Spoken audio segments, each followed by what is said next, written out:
everyone, welcome back to my channel. My name is Tam, and if you're new here, welcome to my channel. Today I'm going to talk about how to gold farm in Guild Wars 2. Everybody is preparing for Path of Fire right now, and Path of Fire is actually going to launch in less than 7 days from the time when you're watching this video.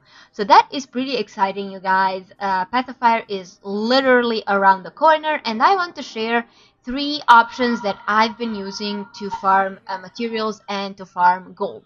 I'm not going to do the full guides on those events that I've been running in Guild Wars 2. I'm just going to talk about what have I been doing. I'm not going to say that this is not for the new players. 2 of these events are for the new player, and the third event that I'm doing is not for the new player, because you do have to have a full gear and also a little bit of agony resistance, because it's a fractal one. So yeah, I'm actually going to start with the fractal one, given that I am in Lion's Arch. To get into the fractals, you already know that because, yeah, everybody knows that. I'm just going to move to that waypoint, and I'm going to talk about what have I been doing in fractals to farm. The easiest way to find a group for Fractal Farm is to go through LFG. There's a lot of people here, but that wasn't one of the ways that I've been finding the group.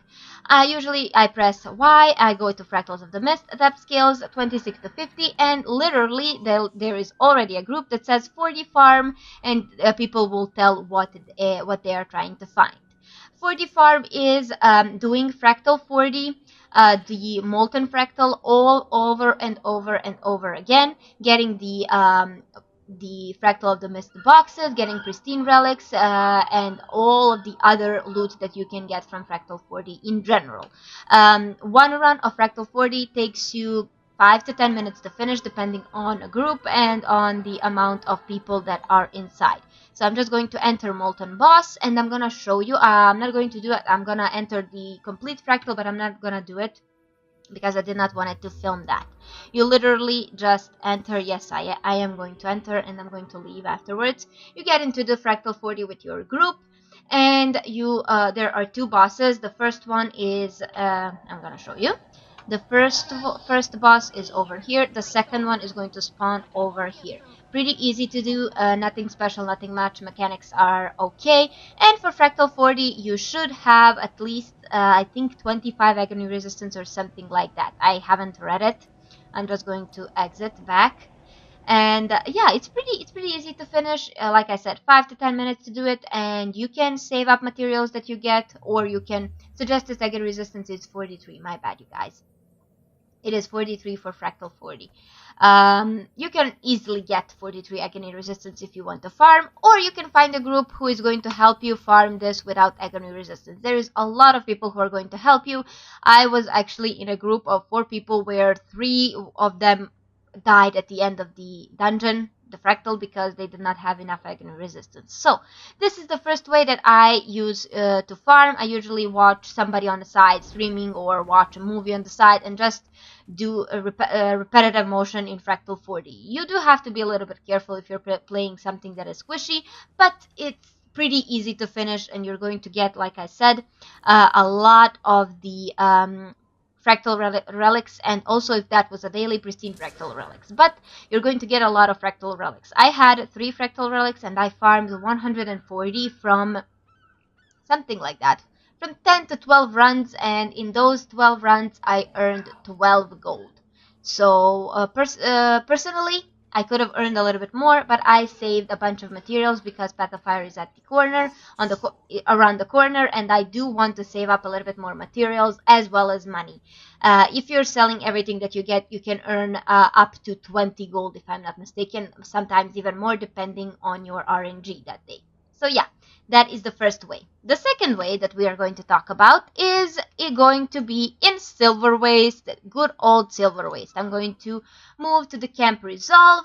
Silver Waste is the old event. It was one of the most popular events before Heart of Thorns dropped. It is also currently one of the most popular events in-game. Everybody's running Silver Waste. In order to find a party, you go to Open World Central Tyria Squads. Somebody's going to be here, like I said. It's usually going to say Silver Waste or all day farm silver waste or something like that, I'm just going to join this map and move on to that map because it's going to be a lot more populated than this one, and I'm going to show you what to do in silver waste to do it. Silver waste event lasts for, I'm gonna leave the group because I'm not going to do it. Silver waste farm lasts for about an hour, hour and a half, and this entire map is your battleground, literally. You're going to start with the red base. You're going to, there are 4 different bases. You're going to fortresses. You're going to remove Mordrim from 4 fortresses, and then you're going to work on a level defense levels. In order to get a defense level, you have to defend the supply caravan that is carrying supplies to that fortress. You literally run around in circles. Event is going to spawn every 10 minutes or so, and usually 3 of the bases are always under attack. So the first one is red base, the second one is the purple base, the indigo one, the third one is the blue base, and the fourth one is the yellow base. I don't know the correct names for them, but that is what I know. I usually get into the red base, finish the event, and move to the purple one, then move to the blue one, move to the yellow one, and just run around, run around, run around. After that portion is done, after this is finished, so you have to achieve level 3 defenses for everything. And this line right here is going to fill. After that line fills, you're going to start the Mordrim event. Mordrim event is holding place in the Wine-Rat event. Sorry, Wine-Rat event is taking place in the Wine-Rat Tangle. There are 3 lines: the first one, the second one, and the third one. But before that, you're going to have to defeat the commanders, the bosses. The bosses are spawning in the red base, purple base, blue base, and yellow base. After you defeat all of those, you're going to move here. The first line that is starting, the north line, the central line, and the south line. The first line that is starting is going to fight one boss, the second one second boss, the third one third boss. You have 15 tries to defeat those bosses. But if the first group doesn't defeat the boss, the second one is going to fight that one, and so on and so forth. When you defeat all 3 of them, the wine rat is going to remove herself, and you're gonna have to, not gonna have to, but you can go through the map and work on your chest farm. People are usually doing chest farms, a lot of chest farms. You can do that. You can do that the entire day. Literally after the event, the chest farm is going to spawn. To do the chest farm, you're gonna need silver waste shovels, and you're going to need banded skeleton keys. Shovels to find the chests, and skeleton keys to open those chests. Also, from the event, you're going to get keys of greater nightmares. That key can be used right here in the Tangled Labyrinth. Tangled Labyrinth is an interesting place, and you should go with people to that place, because somebody is definitely going to run that once a week or maybe once a day even. I usually go alone and try to go through the labyrinth without getting attacked, but I sometimes get attacked. So yeah, that is my second preferred method of farming. Like I said, silver waste, really good for farming. I love farming in silver waste. It is pretty grindy, but if you're watching a movie or a stream on the side, it's not that grindy. I tend to do at least 2 or 3 runs when I sit to farm silver waste, so it's about 4 to 5 hours of farming, nothing special. And from one run, depending on your RNG and how many chests have you opened, you can earn up to, at least sometimes I earn up to 50 gold, but like I said, it's depending on the RNG and if you're selling everything that you get. Please do not hold us, do not hold for my word or whatever that sentence needs to go. Depending on what you want to save. I save a lot of my materials simply because I'm gonna need those materials, and if I save a lot of those materials, I'm going to earn up to 12 to 13 gold. But if I sell everything, including the globes of ecto that I'm going to get from rares, from scavenging rares, I can earn up to 50 to 70 gold, depending on my luck and how many chests have I opened. If I open only 10 chests, of course it's not going to be that much. If I opened every single chest that I could find, so that means 100, 120, I can earn a little bit more gold. So yeah, that is literally what I have to say for silver-based farming.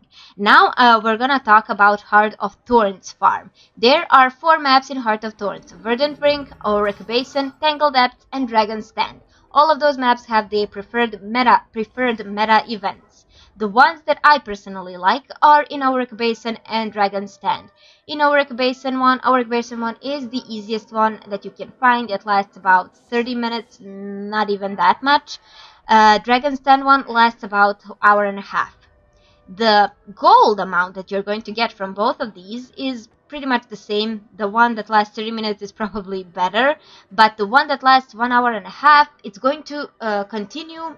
After an hour and a half, you're going to run the second one all over again. For the Auric Basin one, you're going to have to wait 2 hours between the events. So it's literally the same amount of gold that you're going to get. Also, Tangle Depth is very, very, very good for farming. It has its own track event. I do not like that one and I'm not running it. And Verdant Brink is kind of so-so. People are running nighttime bosses and things like that, but I don't run this event ever. I'm going to hop into Auric Basin. We're going to hop into Eastwatch Waypoint and I'm going to see if the event is up. I don't know, because I haven't farmed today at all. I've been a little bit busy with filming and preparing everything and everything like that. So this is the map. The fight is going to appear in the Tyria. Literally you have 4 sides: north, west, south, and east. Eastern side is the easiest one. Literally the easiest one. East always finishes first.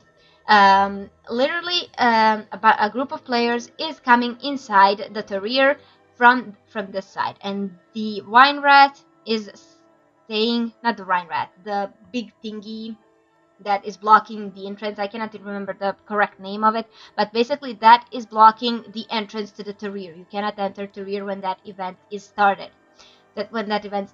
You have to weaken the monster on the door so you can damage it later on. The east side is dropping balls on it. The south side is pushing a bomb on it, and there are also west and north side. I cannot exactly remember which side is which. One side has mushrooms and other side has some sort of explosive thingies. Not my favorite sides, but I usually, like I said, I usually run east. When you finish that, I'm gonna try to show you. When you destroy all of the wine rats have to be destroyed at the same time. You're going to see that people are going to type in the chat. Follow the chat when you're farming here. All 4 sides have to be destroyed at the same time. When the wine rat is destroyed, you can get into Forgotten City. When you get into Forgotten City, you are going to, let me show you. You are going to have Exalted Keys. Exalted Keys you can get from doing events or buying in the Exalted Mastery vendor. You are going to jump with the people downstairs in the hole, and hopefully you're not going to have this much lag that I had right now. And you are literally going to, I cannot enter right now because the doors are closing. You're going to go inside and you're going to loot chests. This was at some point a multi-map event. It's not multi-map anymore, so you can only loot chests in the map you finish the event in. So my suggestion would be to loot every single chest that you find. There are 3 different sizes: the small chest, the grand chest, and the extra large, the rounded one. It is pretty cool. You can get a lot of loot from it, and I really like this farm. Also, you can earn up to 20 to 30 gold from this one run, depending on what you keep, what you sell, and how do you decide to split your materials and things like that. I usually earn up to 20 gold, but you can earn a little bit more if you sell everything that you get. Now I'm gonna talk about Dragon's Den because that is also one of the events that I run occasionally. And most of the time I'm going to run Dragon's Den. I don't know what is the state of the map in Dragon's Den. Like I said, every 2 hours the map resets itself, and the map is going to close in 1 hour and 48 minutes. As you can see, wow, I got into a populated map. That is pretty awesome. You're going to have 3 lanes: the north one, the mid one, and the south one. Commander is running the group towards he's running the troops toward the Spitfires. Spitfires are set in 2 different spots. This is the first Spitfire, the second one is going to be somewhere around here, and these right here are the gates that you have to get to. When all 3 groups get to the gates, all 3 sides get to the gates are going to open, and you're going to move to the Northern Lightning Tower, Central Lightning Tower, and Southern Lightning Tower. Commanders are set in those Lightning Towers that you have to destroy. All 3 commanders have to be destroyed. Also, to weaken those commanders and to prevent healing them, there are going to be 3 3 healing sacks, or whatever that name is. They're going to appear around the Northern Lightning Tower. You have to destroy these and run in circles and prevent from them to respawn. And in the meantime, the 1 group is going to kill the commander. When all 3 commanders are down, you're going to move to Dragon's Domain. In Dragon's Domain, you're going to destroy Mouth of Mordramoth. It is the coolest event you've ever seen. Trust me. The coolest thing that you guys ever seen. It is awesome. It is amazing. Basically, you're going to try to destroy my Mouth of Mordramoth. It is a big snake that goes around these islands. These three islands right here are from the south side. These 3 are from the central side. These 3 are from the north side. This one you do not use just yet. The dragon is going to try to attack you and destroy the islands. When he starts attacking and biting the island, the event starts, and you're starting CC on him. You're using just skill number 1, and you're CC the dragon. Everything goes perfect from that, and usually people right now at this point finish the event in 1 to 2 tries. So you do not have to do it for long. It usually finishes at around 20 minutes or so, this event right here. Also, you have to be really careful because the islands are attacked occasionally with bosses and things like that. Also, these commanders that I mentioned here are going to appear back here again. 3 different islands are going to be possessed with those 3 commanders. The islands are going to close up, and you can fly inside of them and try to destroy that commander. So yeah. It is a pretty easy event. After that, the Mouth of Mordramoth is going to fall, and you're going to move to this portion right here, where you have a chest in this portion, in this area over here. You open the chest, you gather everything that you loot, everything that there is inside. You salvage everything that you want, and if you want, you keep material or you sell material, and depending on that, you can earn up to 20 to 30, 40 gold. So yeah, it is a pretty, like I said, pretty interesting and pretty easy. In order to find a group for Dragon Stand, you just go into open world, hit Dragon Stand, and see what do we have here. Everybody is usually farming. You just pick a lane for yourself, north, mid, or south lane, and just go through the event.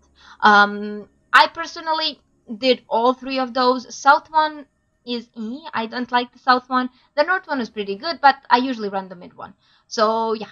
It is simple as that, you guys. I wasn't planning on talking this much, but hey, what can you do about it? That is going to be everything for this video. Let me know in the comments down below, what do you use to farm gold? Are you using one of these events, or you're having another event that you run to farm gold? That is going to be everything for this video. I really hope you enjoyed it and that this video helped you at least a teeny tiny bit. This is actually going to be applicable for Path of Fire, just so you guys know. These events are not going to stop when Path of Fire launches, so you can still farm gold in Path of Fire when Path of Fire launches if you want. So yeah, that is going to be everything. Give this video a thumbs up if you enjoyed it. Subscribe to my channel if you want to see more of my videos. And I'm gonna talk to you guys next time. Bye!